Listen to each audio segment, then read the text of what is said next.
Assalamualaikum warahmatullahi wabarakatuh. Kembali lagi bersama gue Farhan di channel Ananix.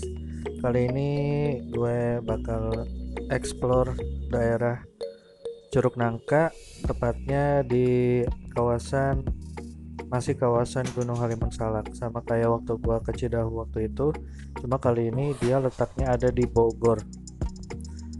Jadi untuk masalah biaya, eh, untuk tiket masuk di hari biasa dari Senin sampai Jumat itu 14.500 per orang. Untuk di hari libur atau weekend itu biayanya 17.000. Nah, bisa camping nggak di sini? Bisa banget. Untuk biaya campingnya sendiri itu satu orang dikenakan Rp30.000 selama 2 hari 1 malam. Untuk parkirnya sendiri di sini dia dikenakan 10.000 untuk parkir menginap atau parkir camping. Di sini suasana dan lingkungan yang asri cukup untuk menenangkan pikiran kalian. Jadi buat orang-orang yang stres atau butuh tempat refreshing, nah bisa nih ke sini ke Curug Nangka. Tapi saran kalau untuk camping di sini lebih enak di hari biasa. Karena untuk di hari Sabtu Minggu, apalagi selama pandemi seperti sekarang, itu tetap rame infonya dari penjaga di pintu masuk tadi.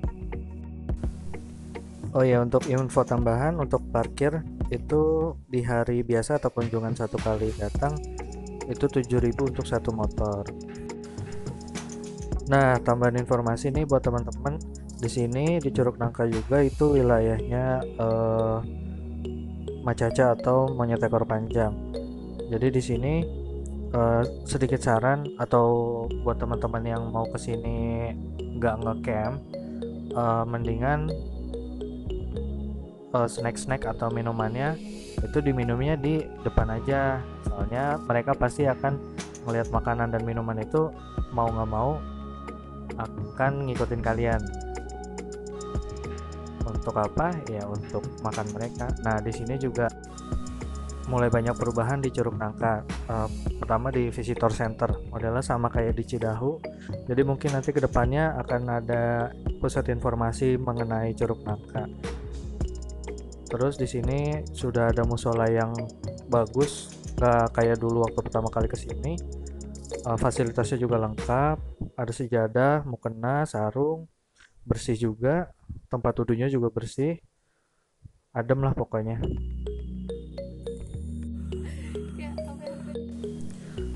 Oh iya, di sini juga udah banyak perubahan. Pertama di jalannya juga udah lebih bagus. Terus sudah ada penunjuk jalan. Nah, di sini juga jembatannya udah berubah. Mungkin yang dulu pernah trekking ke sini era-era 2011 sampai 2015, ini jembatannya jembatan bambu. Terus jalannya juga masih jalan tanah. Ya buat trekking bagus lah. Nah, ini udah dipermudah lagi. Kemudian di sini juga ada sudah ada ruko-ruko yang mempermudah kalian untuk jajan-jajan atau ngemil-ngemil cantik di sini. Nah, ini juga jalannya udah lebih bagus. Kebetulan sepi karena di era pandemi ini, dan ini kalau nggak salah hari hari biasa ke sini.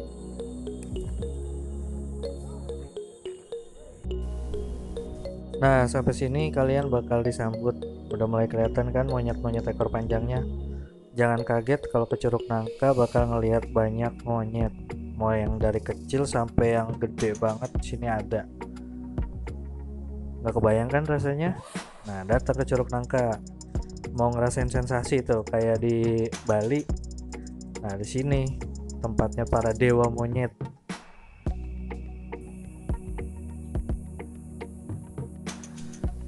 Sekali lagi, jangan lupa makanan, snack, minuman simpen rapet-rapet di dalam tas atau tinggalin aja di motor. Di sini banyak intel-intel yang akan berusaha mengambil makanan kalian.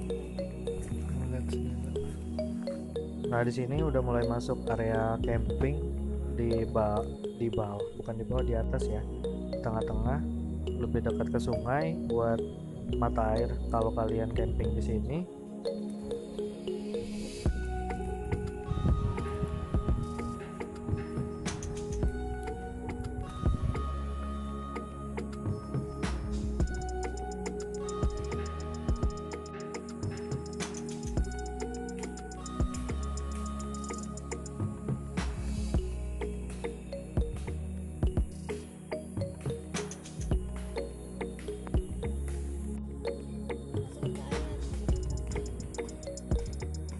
Hmm?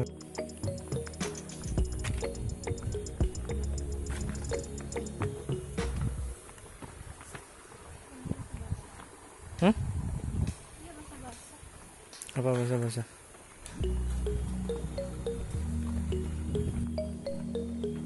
Nah, untuk WC juga di sini ada, jadi kalian gak usah takut untuk bakal kencing atau buang air besar sembarangan.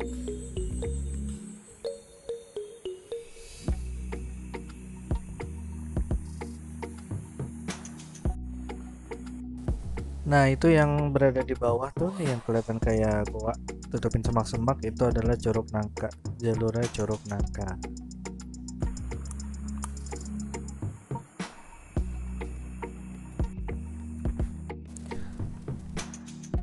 Nah, buat yang bingung kalau udah nyampe sini Curug Nangkanya sebelah mana, itu kalau kalian masuk dari bawah atau ke atas, kalian lihatnya ke arah kanan yang tadi sejalan sama Sungai Mati atau Kali Mati. Nah, di situ bakal ada jalan kayak apa ya? Kayak ngarai. Jadi kalian ikutin jalan itu, ikutin aja sungai-sungai itu. Kalau lagi nggak musim hujan, ini nah kayak gini dia bakal kering, nggak terlalu besar airnya. Tapi kalau lagi musim penghujan, itu biasanya jalan setapak di sebelah kiri itu bakal sampai ketutupan, jadi airnya bisa sampai di atas mata kaki, atau waktu itu pernah sampai di bawah dengkul untuk di jalan sebelah kanannya. Kurang lebih dari bibir masuk jalan tadi sampai ke Curug Nangka itu sekitar 300 meter, ngikutin jalur sungai yang ada.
Assalamualaikum. Nah, udah mulai kelihatan itu dia Curug Nangka, destinasi pertama, curug paling rendah yang ada di bawah. Nah, di sini biasanya kalau lagi rame banyak yang berenang di bawah curugnya, karena di sini curug paling bersih dan airnya yang lumayan lebih besar dibanding dua curug di atasnya.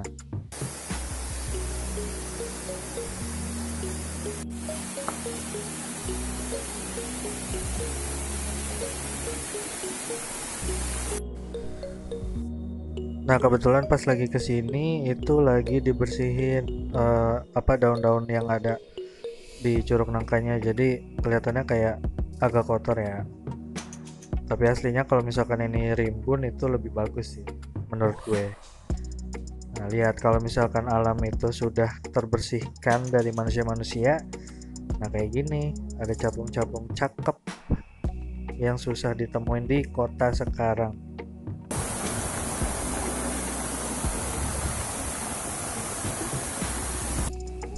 Nah, dulu pengalaman gue pertama kali kesini searching Curug Nangka masih susah banget, Google Map masih susah. Jadi kalau di sini tuh dulu terkenalnya Curug Nangka tuh tempat orang-orang dulu bertapa. Nah itu tuh dulu gue dikasih taunya sama Kuncen tuh namanya Goa Soekarno. Katanya sih dulu tempat bertapanya Soekarno, katanya. Gue juga nggak tahu bener atau enggak.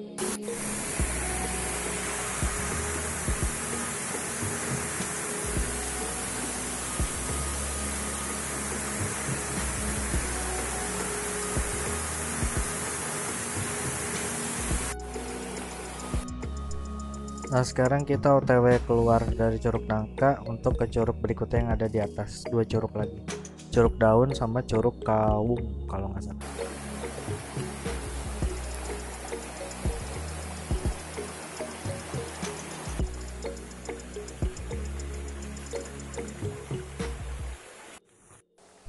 Nah di sini juga kelihatan banget perubahannya. Dulu belum ada tuh apa kayak semacam pendopo kayak gitu ya, bukan musola. Jadi kayak di sini buat kalian yang pengen istirahat atau uji nyali makan siang di sini, nah di situ bisa tuh. Nah ini tangga menuju ke curug selanjutnya, yaitu mengarah ke Curug Daun dan Curug Kawung. Curug Kawung yang paling atas. Jadi dulu itu sebenarnya yang dijual itu di sini adalah Curug Kawungnya yang paling atas, curug tertinggi. Airnya dulu masih lumayan gede, tapi sekarang nggak terlalu gede. Gua nggak tahu kenapa. Justru yang tertarik orang malah nyarinya ke Curug Nangka, karena yang airnya paling besar ya Curug Nangka dan airnya lebih bersih.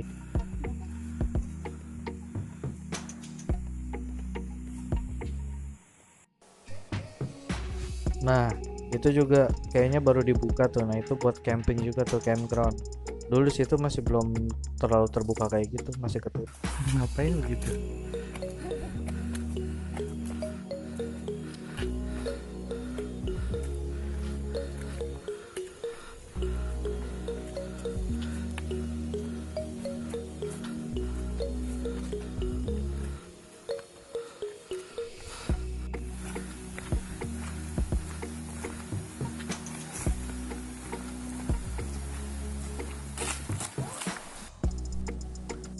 Di sini kalau saat hari-hari biasa, kalau lagi rame, mau weekend atau eh, tidak ada COVID ya, biasanya di sini tuh tempat rame, banyak anak-anak mandi atau berenang.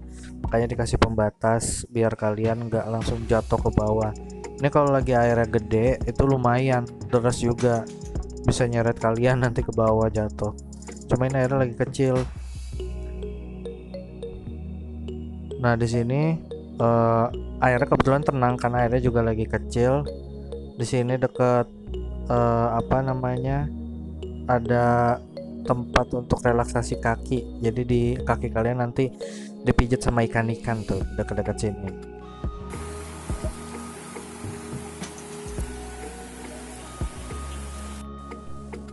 Nah, inilah Curug Daun. Dulu sebenarnya Curug Daun ini alirannya lebih gede daripada ini ya. Tapi semenjak ada perubahan dan perapihan jadi lebih kecil airnya.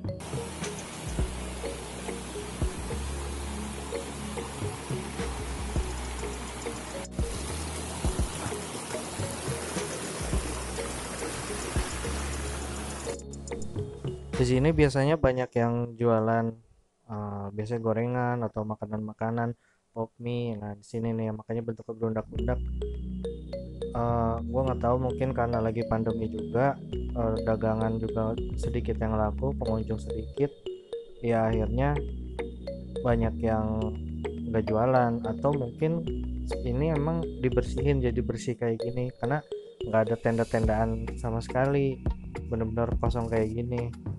Mungkin apa dilemparnya, diarahinnya jadi ke yang di bawah tadi, apa rupa-rupa untuk jualan kayaknya di situ biar rapi kayaknya.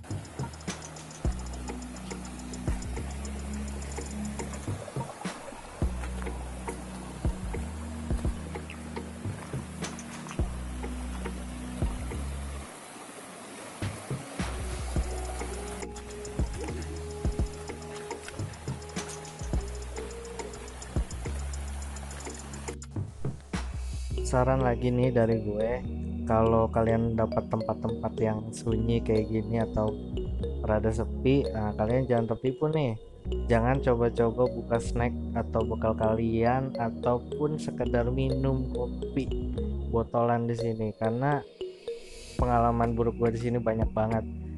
Gue sampai dulu nyebut sama temen gue di sini itu tempatnya begal monyet. Lu bener-bener bakalan takut dah sejadi-jadinya.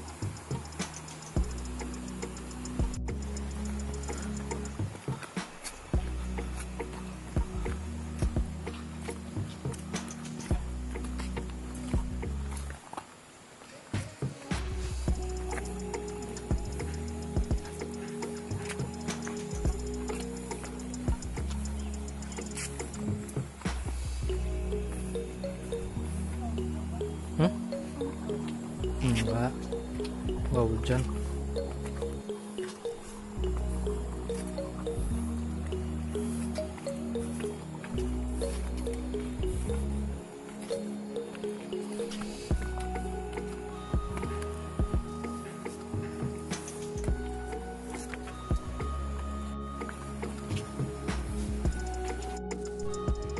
Nah, setelah lewat Curug Daun tadi, kalian jangan kaget kalau untuk ke arah Curug Kaungnya vegetasinya emang lebih hijau.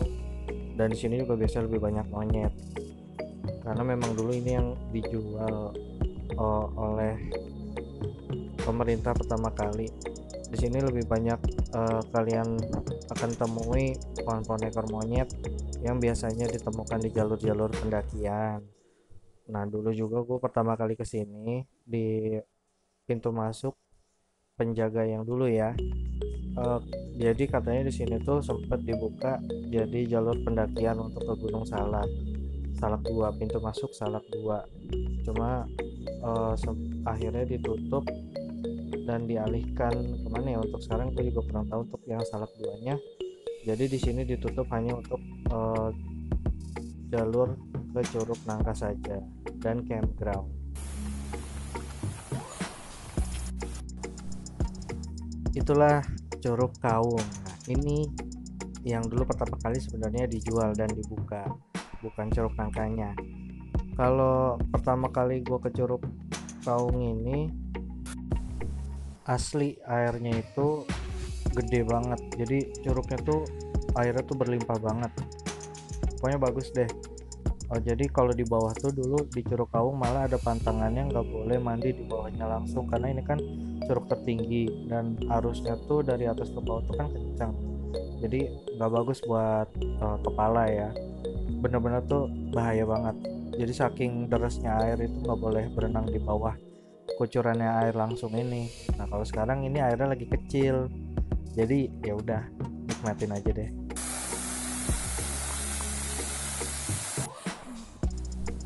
Menurut gua kalau yang menjual di Curug Nangka itu sebenarnya buat campingnya. Kenapa? Kalau kalian yang udah pernah naik gunung dan camping di Surya Kencana, feel kalian buat ngeliat bintang di malam hari dan benar-benar bisa ngeliat bintang tuh ya di sini.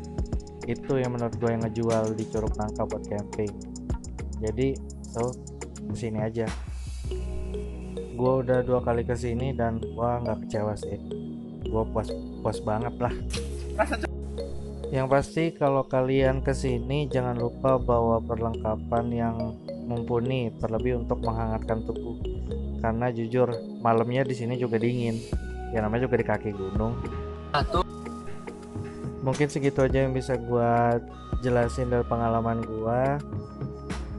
Makasih udah mau dengerin. Adios muchachos.